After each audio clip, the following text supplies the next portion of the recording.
Hey guys, Hop here. Thanks for tuning into TFB TV. I'm out at the range with the Springfield Armory St. Victor 308. This is Springfield's take on the AR-10 platform. Looks fairly modern, but it actually strikes me as a bit of a retro throwback battle rifle. Let's take a closer look at it and I'll explain what I'm talking about.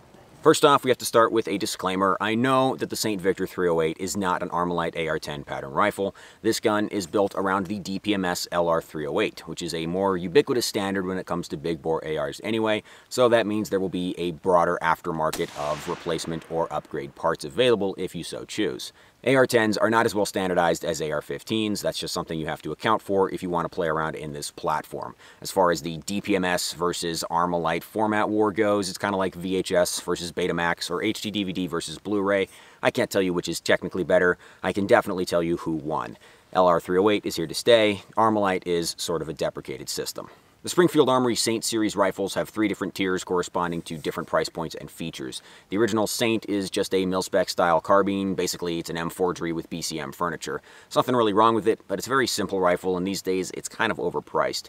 Up at the top of the range, you have the Edge series, which look like they're aimed more towards competition shooters. They have flashy billet receiver sets and aggressive gamer brakes on them. In the middle of the range, you've got the St. Victor series, which seems like it's supposed to be Springfield Armory's tactical series of ARs, at least the way they're advertised, with dudes in full kit doing room clearing. The Victor series is the only one available in 308, and this is the only configuration of the rifle you can get. It has some nice qualities, but it also has some contradictory features, just like all of the Victor series rifles.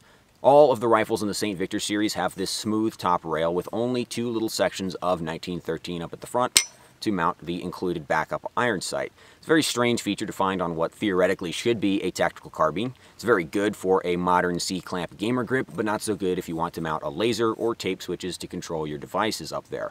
All of the Edge series rifles do have a full length of 1913 on the top rail, but they also have the heavy billet receiver sets and the aggressive 3-port gamer comp, neither of which really seems like tactical features at all. So am I saying that Springfield should completely revamp the Saint series just for me?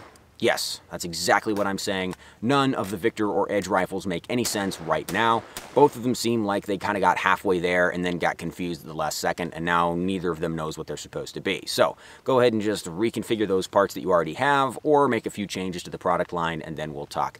In the meantime, what are we going to do about this rifle? That's enough wishful thinking about what the St. Victor 308 could be. Let's talk about what it actually is. This rifle has a 16-inch lightweight profile barrel, which contributes to it being one of the lightest factory 308 ARs on the market, a bit under 8 pounds naked. The gas system is mid-length with a low-profile adjustable gas block, which is pinned to the barrel for durability and peace of mind. The gas system is tuned for out-of-the-box reliability, and since the rifle is so lightweight, it's pretty jumpy, even with the aggressive 2-port muzzle brake. That's where the clever adjustable gas block comes into play. Springfield calls it the multi-mode gas system. From the factory, it's set up in mode 1 and has a solid plug in the end of the gas block that directs all the gas into the action of the gun.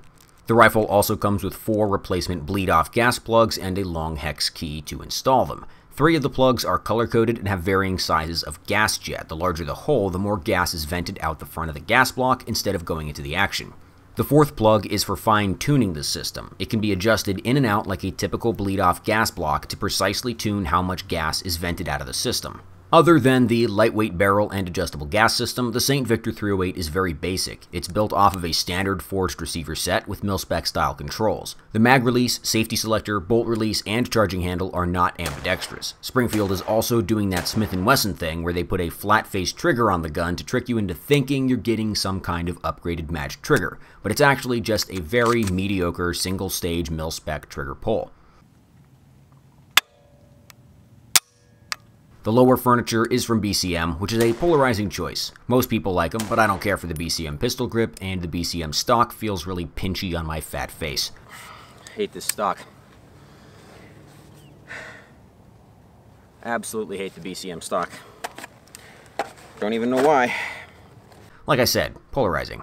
The good news is that Springfield stuck pretty close to the DPMS LR308 standard, so sourcing upgrades isn't going to be a problem. You can replace the trigger and furniture with whatever your favorite AR parts are, and there are plenty of aftermarket AR-10 charging handles you can plop into the Victor.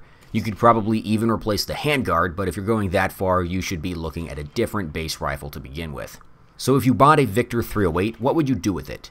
Option A, use it as a lightweight hunting rifle. The lack of versatility in the handguard isn't going to be a problem here. You don't even need the backup iron sight, so just take them off and throw them away. The Victor 308 is extremely lightweight for a semi-automatic rifle in a major caliber, but a bolt action would be a lot lighter, probably more accurate with a better trigger, just an all-around better fit for this role. The option to slap a 25-round PMag into the Victor 308 isn't going to help you very much in elk season. Option 2, use it like a heavy tactical CQB rifle, just like Springfield portrays in the ads.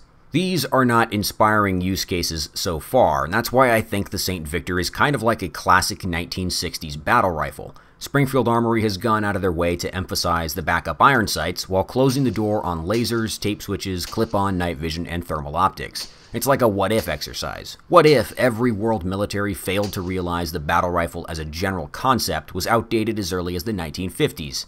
Well, maybe this is what military rifles would look like now. So here's how I have the St. Victor 308 set up as if it was sort of a modern-day battle rifle, like an analog to an FN FAL or an HKG3. Basically, we're pretending that night vision doesn't exist because apparently so is Springfield Armory. So just taking this and added one minor modern touch, see if you can spot what it was. That's right, it's an LPVO. That's the only real thing that you can put on this gun. What a strange rifle this is. One little half-hearted nod towards the modern world. I've got one more idea for the St. Victor 308, but it's going to be a bit larpy, so bear with me.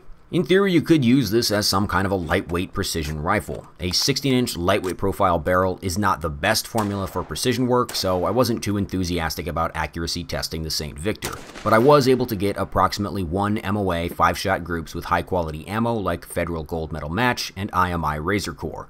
I'm sure the rifle could do better with a nicer trigger or just a better shooter behind the stock trigger. This might be a very narrow niche for the St. Victor to slide into. Lightweight precision 308, kind of like the US military's Squad DMR concept. The lightweight nature of the base rifle means adding a bipod to the end and a decent piece of glass to the top isn't going to totally overburden the rifle. But even if that's the goal here, a full-length 1913 rail on the handguard would add so much versatility for a very tiny weight and cost penalty. The Victor 308 will run you about $1,500 street price, which is more money for less capability than your typical entry-level AR-10. The $1,500 price range also includes the SIG Tred 716i, which is just a much more advanced rifle than the Victor, and for less than that, you could probably put together an Aero M5 with the barrel and handguard combination of your choice. You could even go 6.5 Creed if you really wanted to.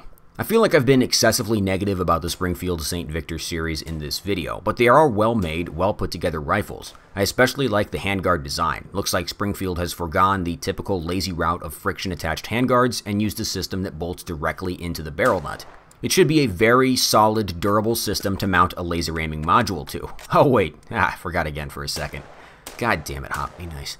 Actually, the most annoying thing about the handguard is that the 11.5-inch St. Victor SBR does have the full-length top rail, so they can do it, they just won't do it on the 16-inch rifles.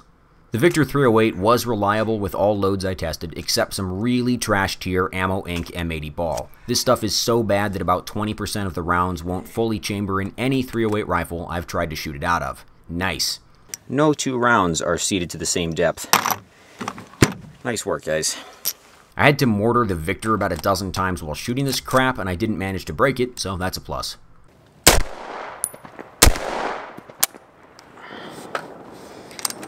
Ah, not this fucking ammo, dude. Ah, I'm so sick of this shit. You should never buy Ammo Inc. brand ammunition. I don't know who makes it, but their 308 and 300 Blackout are both completely unusable, so I assume a lot of their other calibers are as well. Time to mortar again.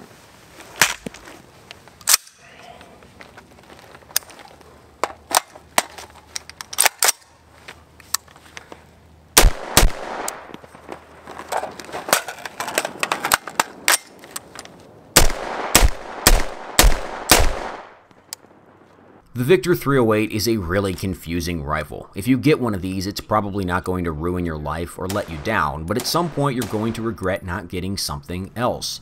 This isn't a bad rifle, it's a very good rifle, but it's not the only rifle on the market, and most of its competitors make more sense than this. Thanks for watching, guys. TFB TV is supported by our sponsors, Ventura Munitions and Top Gun Supply. We are also directly supported by our viewers via Subscribestar and Utreon. Links to both of those are in the video description. If you join up, you'll be eligible for some cool giveaways, and you'll also get access to a monthly Q&A that James and I have been doing. Those are kind of fun. I recommend you check them out. See you next time.